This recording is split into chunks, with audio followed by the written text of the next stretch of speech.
Hi, everybody. Steve Paikin here. You may remember some time ago, we presented a bit of a different episode of the Paikin podcast. Hugh Laurie from House and the creator of that show, David Shore, went to the Forest City Film Festival in London, Ontario, and were guests on stage, interviewed by yours truly, at an event which was honoring David Shore. It was a pretty cool experience to see these two, frankly, broadcasting legends on the stage. Well, we're doing it again.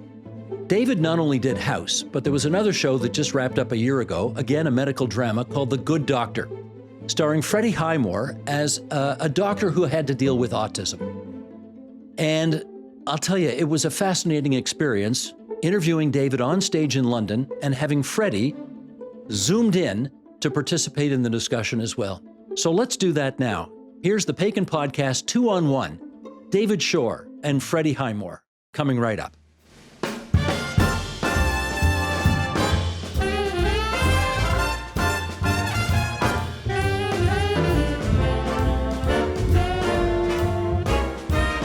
I'd like to, while we grab our seats here, also introduce somebody who is not in London, Ontario, but maybe in London, England. I don't know, we should find out. Ladies and gentlemen, can we see, zoomed or beamed in from afar, Freddie Highmore? Freddie, are you there? Hello. Freddie, where are you exactly? You are correct. I'm in the other London. The other London. Okay, very good. As it's known, yes. As it's known. I want to just sort of do a little bit of memory lane here with the two of you and find out, well, let's start with this. Freddie, how well did you know David personally and or professionally before you started working together on this show, The Good Doctor? Professionally, of course, I was aware of David and House. I didn't know quite as much as I just got to see then in the documentary. In fact, I'm not sure I knew all of that before this moment, so that was lovely to see. And then before we started working together, I guess the sort of accurate answer to your question would be that David and I sat down to make sure that we would, or hope that we would actually get along before working together. I feel it was a wonderful first little chat at a deli in LA. We bonded, we saw the show the same way, and then off we went. Freddie, you'd finished Bates Motel like a few hours before we met, right? It was a little short, yeah. I filmed Bates Motel in Vancouver. We ended up shooting The Good Doctor in Vancouver as well. So Canada is very close and dear to my heart. But it was, we'd literally just finished. I flew down to LA, had no intention whatsoever of jumping into another television show, having just done one for 5 years. And it truly, I'm not just saying this, but it took not only such a special script that David had written, but also just him being such a wonderful human being, as well as talented, intellectual, smart human being, to persuade me to jump right into something else, having days before been convinced that would never be possible. How well did you know him before you wanted him for your show? I knew he was Charlie. Charlie in the... As in Willy Wonka Charlie? Yes. That's what you were waiting for. You saw that and were like, I'm going to write a medical drama for this guy, but it's going to take him a while to grow up. But you didn't know him personally? I did not know him personally. You know, I'd seen a little bit of Bates Motel, and then he was brought up. This is one of the rarest statements you're going to hear. This happened because of a network executive. Somebody said, have you considered Freddie Highmore for the part, because the script had been written? And so I watched a little more Bates Motel and realized this guy's a really good actor. Very different part, obviously, but this guy's a really good actor. And then I met with him, and it was that breakfast more than anything that made me realize how thoughtful and deep and professional and personable this guy is, and I was sold. And yeah, and so it was just, again, I had two really amazing experiences with an actor who brought he elevated it. And yeah. Okay, but let me jump in here, because yesterday when we were talking with Hugh Laurie, you confessed that you considered as many as 18 different actors for the role of House. It was way more than that. More for than House. that, okay. Oh, yeah. But not serious. I mean, we auditioned dozens. Okay. But what about for this part? This one was different. I don't think we ever auditioned anybody for this. I think his name came up. We met with him and offered him the part, and he turned us down. Oh, Freddie, there's a story there. Why'd you turn him down? Well, I sort of didn't really. It's the same story. It was the same thing. It was just so soon. It was like, well, this is preposterous. I think it was also the amount of good fortune that I felt on Bates Motel. It just felt like you couldn't get lucky enough to have something come up so soon, and it was so hard to believe really that would be possible. And I also think, which David, of course, knows very well himself from House, that when you have had a long experience of several years where you are wholly committed to something and it kind of takes over your entire life, you want to be entirely certain that in success, you want to be doing this for many, many years, and that you also want to be working in such close collaboration with the person who ended up being David. And it's, yeah, that's one of the things that I admire most about David, is I think we bonded over him being, he sort of wholly commits to every show that he has done in a way that I think is incredibly rare in Hollywood. I think a lot of people in his position would have done House and say, I'm going to get 10 shows that are on the air and I'll put my name to all of them and I'll kind of dip in and out. But David really enjoys doing the work and enjoys writing these characters and being involved on such an intimate level every single day, year after year after year. And I've always just been so amazed by that. And at the same time, to go back to signing on to the show, you kind of think, well, hopefully this person has that, but we should make sure, because we're going on this huge long journey together. In fairness, by the way, but you also don't want to sign up to something hoping that it's going to never get picked up to series. So you have to hope that it will be many years. when you're a star of a TV show, as he was on Bates Motel, and he wasn't the Good Doctor, but that is an exhausting experience. And you were at the end of 5 years, and you'd been working very hard. And I think you came off it going, I'm looking forward to a few months of doing nothing. And then your agent, who doesn't appreciate that, sent you the script. And I like to think you read it and said, damn, this is good. I'm so annoyed. That's exactly the case, yes.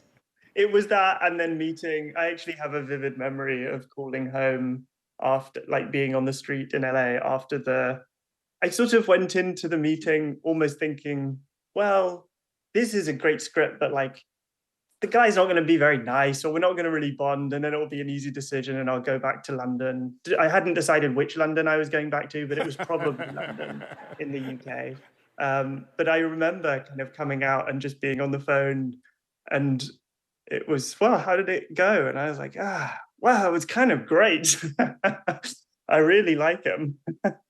So David, if you started at no with Freddie, how did you get him to yes? Well, he came back to, it was a brief no, and I think it was just, I just can't, I think, I'm speaking for you, Freddie, but I think it was just, I can't do this, and then 48 hours later he went, I can't not do this, and so.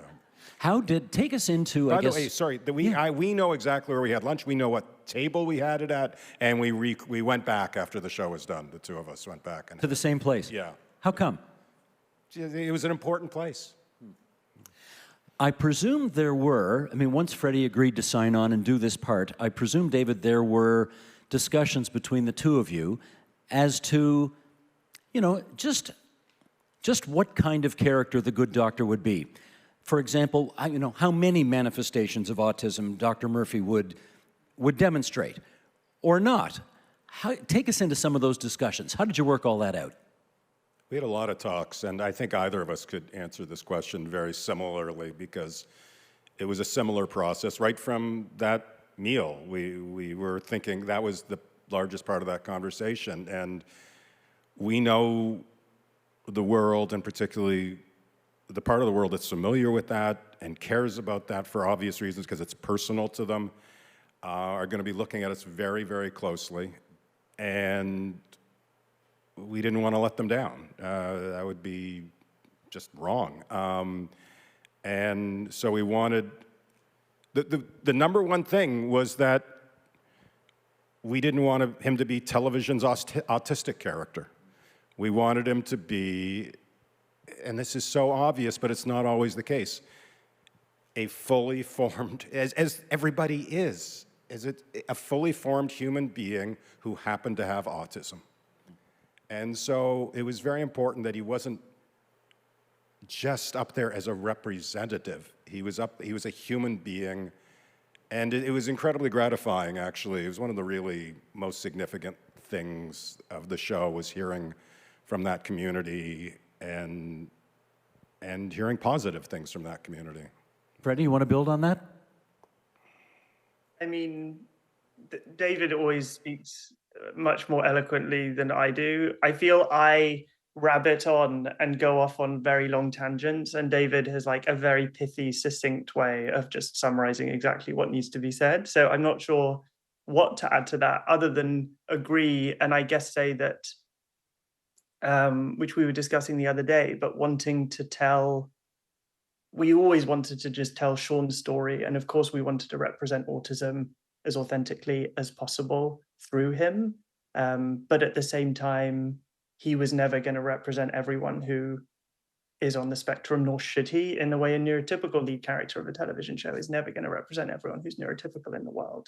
And so I think once we'd established who he was as a character, it was, the exciting thing was kind of building on that and digging into not just how might someone who has autism react to something, but how would Shaun as an individual react to this?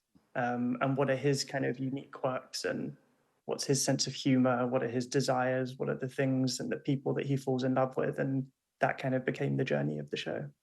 Freddie, you may believe that David is more eloquent than you, but I think we have to remember that regardless of what you say, whether it's an answer to one of these questions or just reading the phone book, you have a British accent, and therefore you will win every time. Yeah, I have that to fall back on. And then I stripped him of it for the show.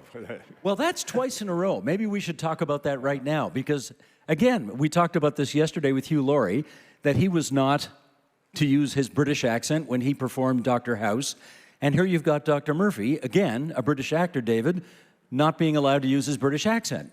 Any discussion around that with I would Freddie? briefly like to chime in and say that I'm not just very grateful to David, but also to Hugh Laurie, because I think if Hugh Laurie had done the pilot of House and completely messed it up and it was a disaster, David would never have hired another Brit again to play the main part in one of his shows. And so, I have a lot to thank him for too. Why no British accent for Freddie's character? Because the character was from Wyoming. Is that? But you could have made him from, you could have made him an import from London, England. I don't rewrite. I just, I do, but he knew what he was getting into. Okay.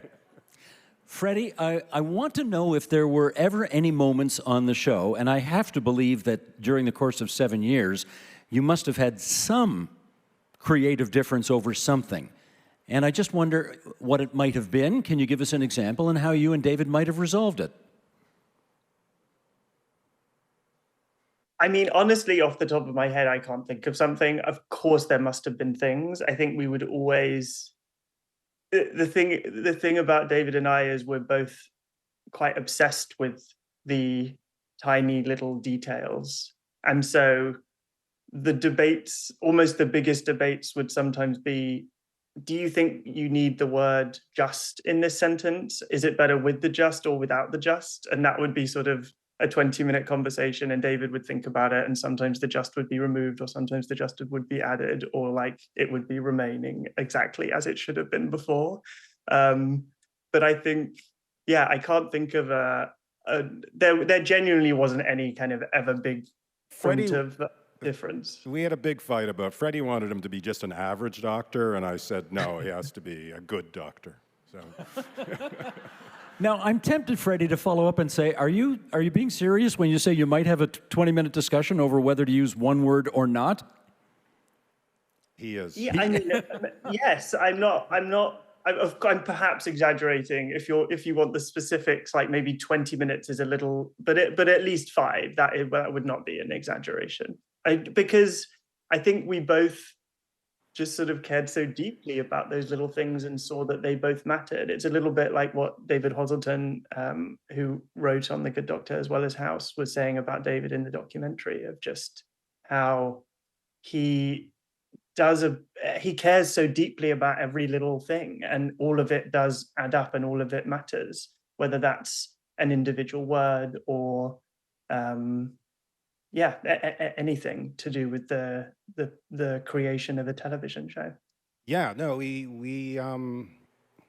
I'm one of those dictators on set, sort of, that I want them to deliver the script as written exactly. Like they don't go there and ad lib, because we've spent a lot of time working on every word. That doesn't mean I'm right about everything, and we will, and so that's what leads to this, is he will come to me and say, that sentence, is that, exactly right? That word, do we need that word? Should that be there? Is it slowing it down in some way? Is it overstating it? And we would literally sit there and talk about that word, and then we would reach an agreement on what it should be. Did you ever compromise or yield on a suggestion from an actor? I don't think I would have, not in any, well, not even in any insignificant, probably here and there, but he would have to convince me that he was right. That happened plenty of times, but I don't consider that a compromise. I don't think I ever went, I'm right and you're wrong, but we're gonna do it your way. Sometimes, sometimes I would say do it both ways. Take a run. Like, I wouldn't know the answer. That would happen quite a bit. Do it both ways, and whose would you use in the end? I would then. So I had control generally. Although he was a producer, he was a real producer, and he would give notes on the cuts. We would do a director's cut, an editor's cut, director's cut, and then we'd do a producer's cut. And then we'd send that to Freddie, and he would give us notes about.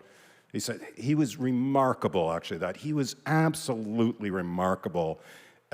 He would go, I know there was another take where I did this, and it would just be a subtle difference. Maybe you want to take a look at that. And so I'd look at that and go, oh, yeah, that was good.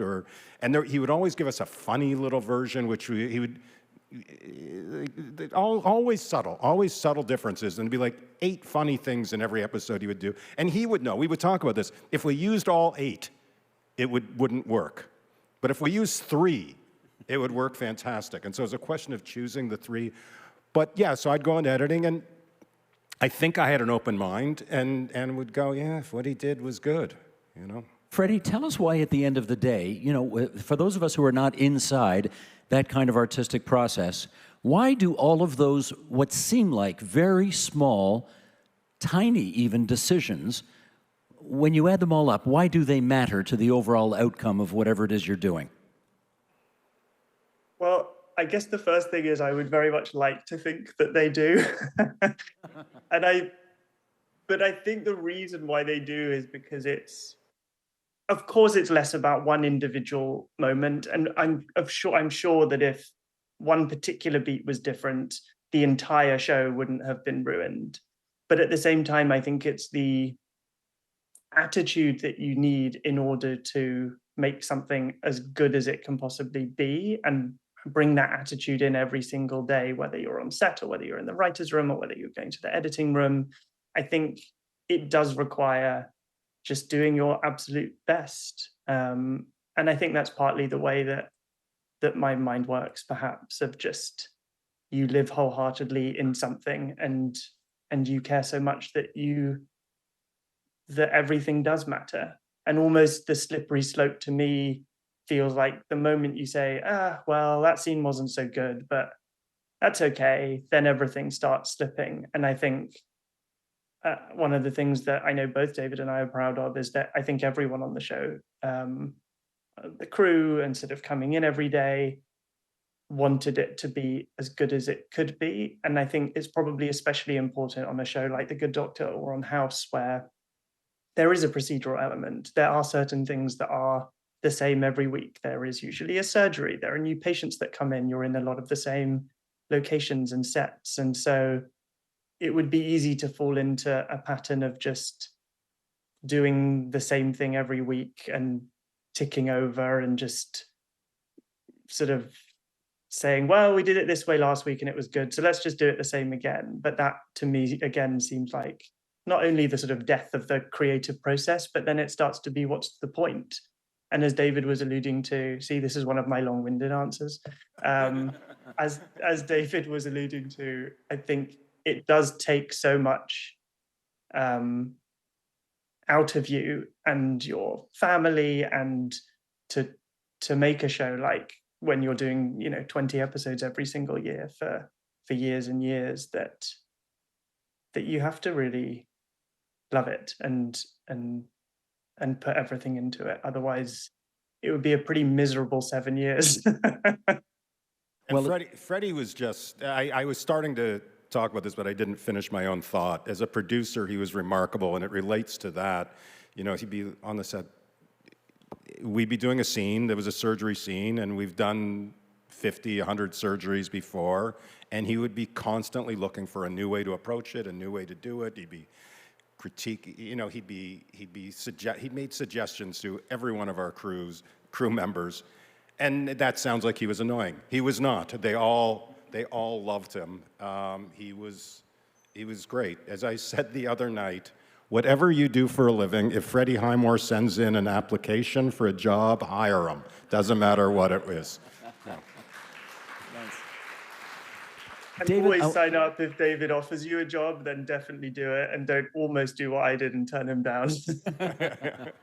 I want to circle back to something we touched on a few minutes ago, which was the notion that the neurodiverse world would have been watching this program carefully to make sure that they felt seen and portrayed in whatever the way they thought was appropriate.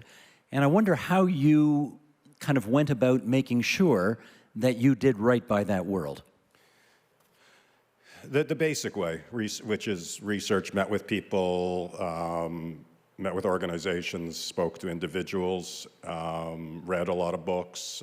We had a consultant on the show specifically dealing with that, and Freddie did likewise.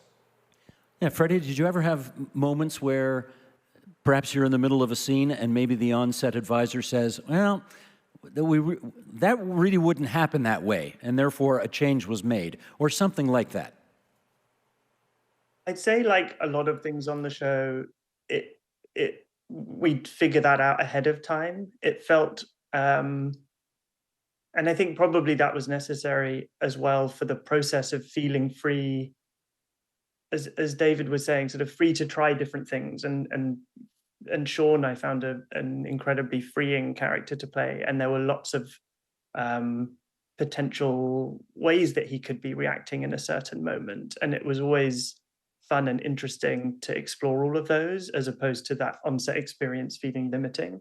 And so I think the process of the research was doing that ahead of time, talking about it ahead of time, so that then you can go on and sort of forget about it all and just do what feels right, knowing it's sort of like learning lines. You don't want to show up on set and not really know your lines and try and figure that out. You want to know them so well that then, especially with David, because he cares so deeply about them, you want to get there and know them so well that you can feel free to try different things and not be thinking, oh, what's that line again? I suspect there's a part of everybody in this audience here that imagines a future, I don't know what, television series, special, movie, David, with both of your British-speaking but American-sounding doctors in the same episode. Can you imagine that happening? I thought of that as the show was going on. I thought, do I get Hugh into Vancouver? Hugh was always pretty busy. But I didn't do it, because as delightful as that sounds, I'm not a big fan of meta stuff where you're like, oh, it's Dr. House with Dr. Murphy. I think I always was committed to the audience really believing they're watching an actual scene and not watching two actors having fun together or whatever. So I worry about that. I've broken that rule on a few occasions because that's what you do with rules. But I generally, if something's too cute, I don't want to do it. If something's going to take the audience out of it, which I think that would have, and it's too late now also. Is it really too late? I've never met Hugh, which I feel like I must have and feel like but we have never met or interacted. How is that possible? I will correct that. I know. Yeah, I will. The other thing, I should have come to London, clearly, because, it's my own fault on this occasion. But the other thing I'd say about David, which this is me setting him up for an anecdote, but I think it was the finale of House. I think this summarizes David's approach to storytelling and lack of an ability to get rid of whatever the phrase is, kill your darlings. But he was going to be in the last episode of House. Yes, I was supposed to. I guess that's good. I had a cameo. I cast myself in the last episode of House, and I actually had a speaking part. And we filmed the scene, and I was directing the last episode of House.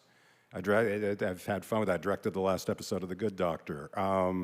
It's fun being able to be that involved in the final moment. So I asked our directing producer to kind of direct that scene that I was in, because obviously if you're in the scene, you can't be behind the camera. If I'm supposed to be looking at you and there's this other person in the scene, I can't be looking at them. I got to look at you. So it's really difficult to direct yourself. Freddie's done it very effectively on a number of occasions. So we come to my scene, and I think I nailed it, but mostly. And then the directing producer at one point during the scene comes over to me with a note about one of the other actors, and he starts telling me the note. He goes, hey, I'm not sure and I just go, oh, don't worry, this scene's going to be cut. And it wasn't in the last. And it was. Yeah. Okay, I've got one last question. I noticed that Freddie's character and his love interest have a son named Stephen. And I wonder who possibly could have been the inspiration for the choice of that name. Stephen was the name of his brother. Oh, I'm so happy for you, Freddie, and disappointed for me. Not Freddie's brother. No, within the show, in the pilot, he has. Has everybody seen the pilot? You're about to see that, right? So you've seen it. So, spoiler, okay?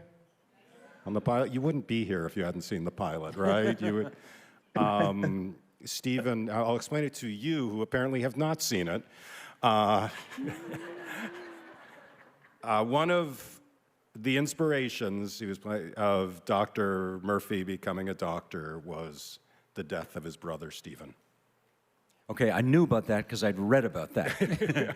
But I was also hoping that maybe just a little wee bit of the name might have come from... One of my best friends was named Stephen. That would have been the short answer. That was the answer I was looking for, but there you go. One of my best friends, and that's who I named the character for. Freddie, it's awfully good of you to join us from all the way across the pond. Continued success with everything you do, and it's really great of you to spend so much time with us here from London to London.